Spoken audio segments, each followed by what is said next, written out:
ಕಲಾ ಸರಸ್ವತಿ ಕಿರಿಯ ಪ್ರಾಥಮಿಕ ಶಾಲೆಯ ಈ ದಶಮಾನೋತ್ಸವದ ಸುಂದರ ಸಂಜೆಯ ಕಾರ್ಯಕ್ರಮದಲ್ಲಿ ವೇದಿಕೆ ಮೇಲೆ ಅತ್ಯಂತ ಪ್ರೀತಿ ಆಹ್ವಾನಿತರಾಗಿ ಬಂದಂಥ ಎಲ್ಲ ಗೌರವಾನ್ವಿತ ಅತಿಥಿಗಳೇ ಹಾಗೂ ಈ ಶಾಲೆ ಇಷ್ಟೊಂದು ಮಕ್ಕಳಿಂದ ತುಂಬಿದೆ.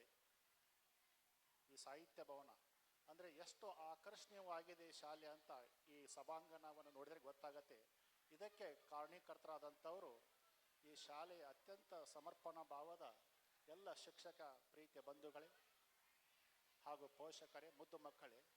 ಇದರ ಪೋಷಕರು, ಚಾಲಕರು, ಸ್ಫೂರ್ತಿದಾಯಕರು ಅತ್ಯಂತ ಶ್ರೇಷ್ಠವಾದ ಶಿಕ್ಷಣವನ್ನು ಪಡೆದು ಆದರ್ಶ ಶಿಕ್ಷಕರಾಗಿ ಒಂದು ಮಾತು ಬರುತ್ತೆ, ಹಸಿದವನಿಗೆ ಒಂದು ಹೊತ್ತು ಊಟ ಕೊಡುವುದು ಪುಣ್ಯದ ಕೆಲಸ, ಆದರೆ ಹಸಿವನ್ನು ನೀಗಿಸುವಂಥ ವಿದ್ಯೆಯನ್ನು ಕೊಡೋದು ಪರಮವಾದಂಥ ಪರಮ ಪುಣ್ಯದ ಕೆಲಸ.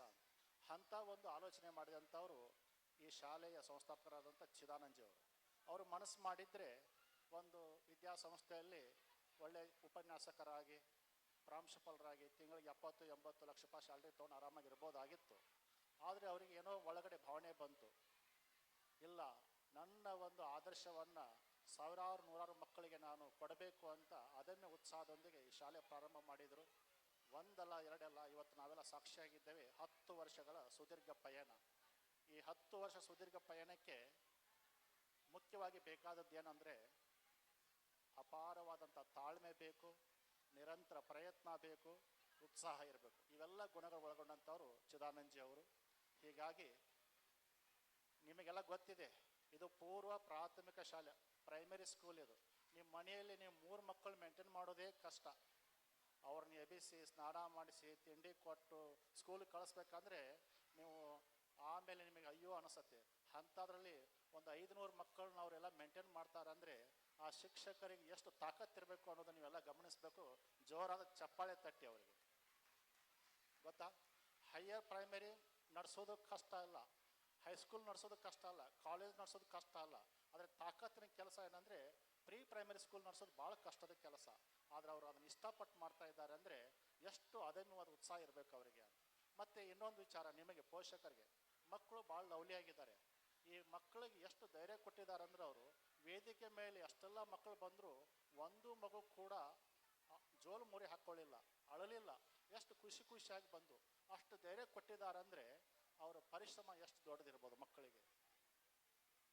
ಮಕ್ಕಳು ಎಷ್ಟು ಹ್ಯಾಪಿಯಾಗಿ ವೇದಿಕೆ ಮೇಲೆ ಬಂದು ಪ್ರತಿಯೊಂದು ಛತ್ನವೇಶನದಲ್ಲಿ ಕಂಗೊಳಿಸಿದರು. ಅದು ಟ್ರೈನಿಂಗ್ ಕೊಡೋದು ಭಾಳ ಇಂಪಾರ್ಟೆಂಟ್.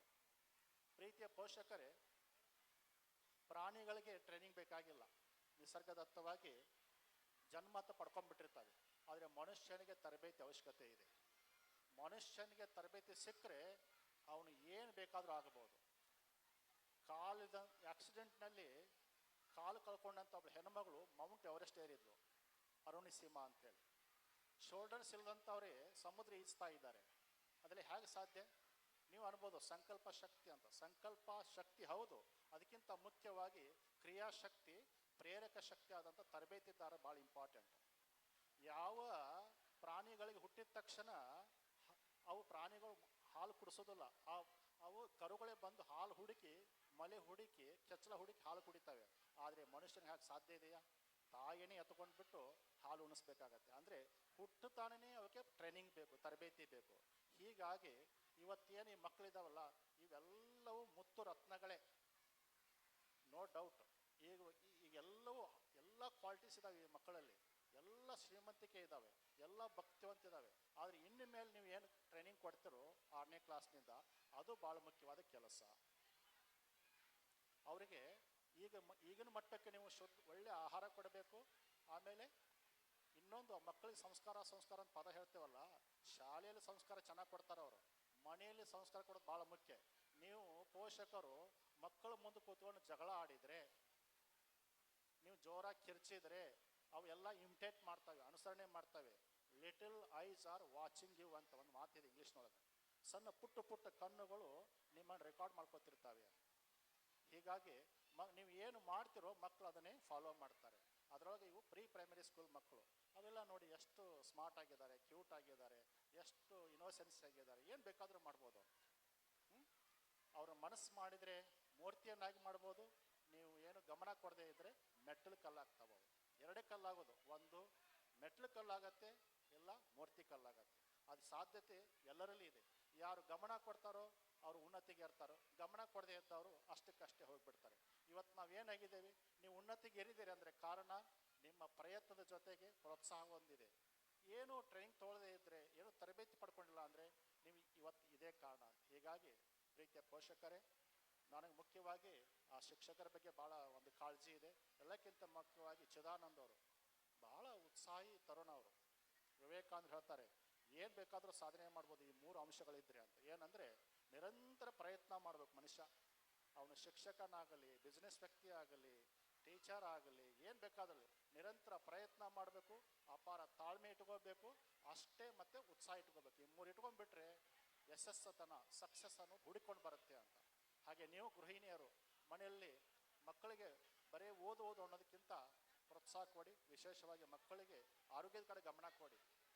ಅವು ಮಕ್ಕಳು ಪೋಷಕಾಂಶಯುಕ್ತವಾಗಿ ಮಕ್ಕಳು ಚೆನ್ನಾಗಿರಬೇಕು. ಶರೀರ ಮಾಧ್ಯಮ ಕಲು ಧರ್ಮ ಸಾಧನ.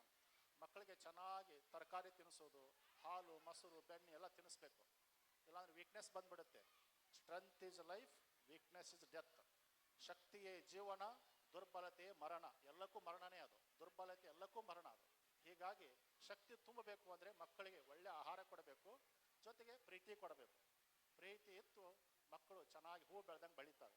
ಹಾಗೆ ನಾವು ಮರ ಬೆಳೆಸಿದರೆ ಅದಕ್ಕೆ ನೀರು ಗೊಬ್ಬರ ಸುತ್ತ ಕಟ್ತೇವೆ, ಆಮೇಲೆ ಒಂದು 10 ವರ್ಷ ಬಿಟ್ಟು ಅದು ಮಾವಿನ ಹಣ್ಣು ಕೊಡುತ್ತೆ. ಹಾಗೆ ಮಕ್ಕಳು ಕೂಡ ಸೇಮು. ಹೀಗಾಗಿ ನೀವೆಲ್ಲ ಅವರು ಭಾಳ ಗ್ರೇಟ್. ಅವರು ನೋಡಿ, ನೀವೆಲ್ಲ ಕಡಿಮೆ ಶುಲ್ಕದಲ್ಲಿ ಅಧ್ಯಯನ ಅವರು ವ್ಯವಸ್ಥೆ ಮಾಡಿದ್ದಾರೆ. ಇವತ್ತು ಶಾಲೆ ರನ್ ಮಾಡ್ಬೇಕಂದ್ರೆ ಎಷ್ಟು ಕಷ್ಟ ಇದೆ, ಎಷ್ಟು 108 ನೇಮ್ಗಳಿದ್ದಾವೆ ಗೊತ್ತಾ ಸರ್ಕಾರದಿಂದ. ಆದಿರಬೇಕು, ಈದಿರಬೇಕು, 28 ರೂಲ್ಸ್ ಇದ್ದಾವೆ. ಅದರ ಮಧ್ಯೆ ನಿಮಗೆ ನಿಲ್ಕು ಮಟ್ಟದಲ್ಲೇ ಶುಲ್ಕವನ್ನು ತೆಗೆದುಕೊಂಡು ನಿಮ್ಮ ಪ್ರೀತಿಯನ್ನು ಗಳಿಸ್ಕೊಂಡು ಮಕ್ಕಳಿಗೆ ಜ್ಞಾನ ಕೊಡ್ತಾ ಇದ್ದಾರೆ ಅಂದರೆ ನೀವು ಅವ್ರ ಬಗ್ಗೆ ಒಂದು ವಿಶೇಷವಾದಂಥ ಧನ್ಯವಾದನ ಅರ್ಪಿಸಬೇಕು. ಹೀಗಾಗಿ ಇದು ದಶಮಾನೋತ್ಸವ. ಈಗ ನಿರಂತರವಾಗಿ ಇದು ಮುನ್ನುಗ್ಗಲಿ, ಮುಂದೆ ದೊಡ್ಡ ಶಾಲೆ ಆಗಲಿ, ಒಂದು ಒಳ್ಳೆ ಅದ್ಭುತ ಶಾಲೆ ನಿರ್ಮಾಣಗೊಳ್ಳಿ. ಈ ಶಾಲೆ ಬೆಳೆದಷ್ಟು ಸರಸ್ವತಿ ಕೃಪೆ ಎಲ್ಲರಿಗೂ ಆಗತ್ತೆ. ಸರಸ್ವತಿ ಚೆನ್ನಾಗಿತ್ತು ಅಂದರೆ ಲಕ್ಷ್ಮಿ ತಾನಾಗೇನೆ ಬರ್ತಾಳೆ. ಸಡನ್ಲಿ ಲಕ್ಷ್ಮಿ ಬಂದ್ಬಿಟ್ಲು ಅಂದರೆ ಮಧ್ಯೆ ಆಕ್ಸಿಡೆಂಟ್ ಆಗೋಗ್ಬಿಡುತ್ತೆ. ತುಂಬ ಜನ ನೋಡ್ತೀವಿ ನಾವು, ಸರಸ್ವತಿ ಗ್ಯಾಪ್ ಮಾಡಿ ಲಕ್ಷ್ಮಿ ಪಡ್ಕೊಳ್ತಾರೆ, ಬಿಗ್ ಆಕ್ಸಿಡೆಂಟ್ ಆಗೋಗ್ಬಿಡುತ್ತೆ. ಆಮೇಲೆ ಇಬ್ಬರು ಇರೋದಿಲ್ಲ. ಆದರೆ ಕ್ರಮಾಗತವಾಗಿ ಸರಸ್ವತಿಯನ್ನು ನಾವು ಆರಾಧನೆ ಮಾಡಿದರೆ ಲಕ್ಷ್ಮಿ ತಾನಾಗೇ ಬರ್ತಾಳೆ. ಹೀಗಾಗಿ ಈ ಸರಸ್ವತಿಯ ಆಶೀರ್ವಾದ ಸದಾ ಇರಲಿ. ನೀವೆಲ್ಲ ಮಕ್ಕಳಲ್ಲಿ ಓದಿದಂಥ ಮಕ್ಕಳು ಮುಂದೆ ದೊಡ್ಡವರಾಗ್ತಾರೆ, ಸಮಾಜದ ಆಸ್ತಿ ಆಗ್ತಾರೆ. ಅವರು ಈ ಶಾಲೆ ಬಗ್ಗೆ ಸೇವಾ ಮನೋಭಾವ ಇಟ್ಕೊಳ್ತಾರೆ ಅಂತ ಹೇಳ್ತಾ ಭಾಳ ಸಂತೋಷ ಆಗಿದೆ. 1 ರಿಂದ 9 ವರ್ಷದ ತನಕ ಉತ್ಸವವನ್ನು ಆ್ಯನ್ಯುವಲ್ ಡೇನ ಅಲ್ಲೇ ಮಾಡ್ತಿದ್ರು. ಇವತ್ತು ಇಂಥ ದೊಡ್ಡವಾದಂಥ ಸಭಾಂಗಣದಲ್ಲಿ ಮಾಡಿದ್ದಾರೆ ಅಂದರೆ ಅವ್ರಿಗೆ ಎಷ್ಟು ಖುಷಿಯಾಗಿರಬೇಕು. ಸೊ ನಿಮ್ಮೆಲ್ಲರ ಹಾರೈಕೆ ಮತ್ತು ಭಗವಂತನ ಕೃಪೆ ಅವ್ರ ಮೇಲೆ ಇಲ್ಲ ಅಂತ ಹೇಳ್ತಾ, ನನಗೂ ಇಲ್ಲಿ ಭಾಗವಹಿಸೋಕ್ಕೆ ಸಂತೋಷ ಆಗಿದೆ. ನಿಮ್ಮೆಲ್ಲರಿಗೂ ಭಗವಂತನ ಆಶೀರ್ವಾದ ಇಲ್ಲ ಅಂತ ನಾನು ಮಾತನ್ನು ಮುಗಿಸ್ತೇನೆ. ಜಯ ರಾಮಕೃಷ್ಣ.